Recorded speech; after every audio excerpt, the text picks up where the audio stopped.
With Tim Legler and Jalen Rose, I'm Mark Morgan. We begin with the Orlando Magic. 14 road wins for the Magic, the most in the NBA.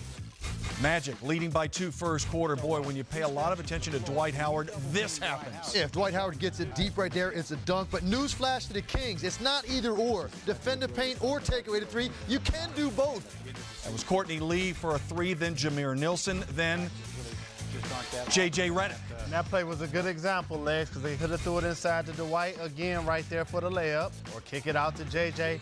for a 3. 13 threes in the first half for the Magic. Orlando way ahead third quarter. And here's Howard doing his thing. And the scrimmage continues. The Orlando Magic doing whatever they want offensively. To the fourth quarter we go. This one well in hand for the Magic.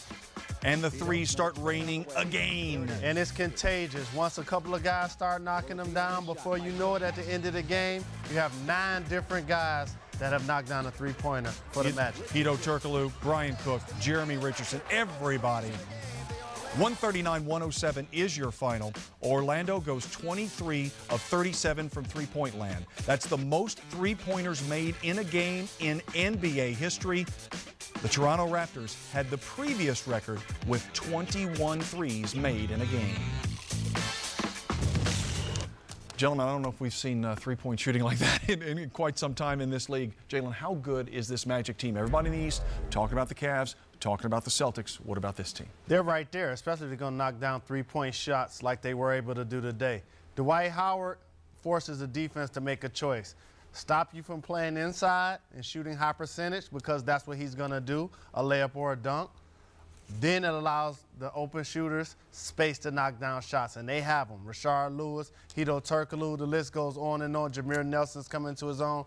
I think this Orlando Magic team is a legitimate contender in the East. They are. They've arrived. And I think going into the season, they had 2 questions that they had to answer. First, can they actually defend the way you have to win a championship? And you look now, they're in the top 4 in the league in both points allowed and defensive field goal percentage. So they take that end of the floor seriously. The second big question mark was at the point guard position. You always wonder, was Jameer Nelson the guy? Was he big enough? Was he a guy that could defend opposing point guards the way that he had to, or would he be taken advantage of on that end of the floor? Well, he's answered the bell this year. He's consistent now. 16 points, 5 assists. He's over 50% from the field. And they've got Anthony Johnson on the bench coming off that can play bigger point guards for stretches when they try to take him down a block and post him up.